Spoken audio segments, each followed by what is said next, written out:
चन्द्रघण्टेति कुष्माण्डेति चतुर्थकम्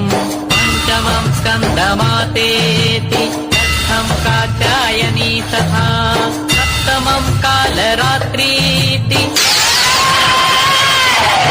महागौरीति च अष्टमम्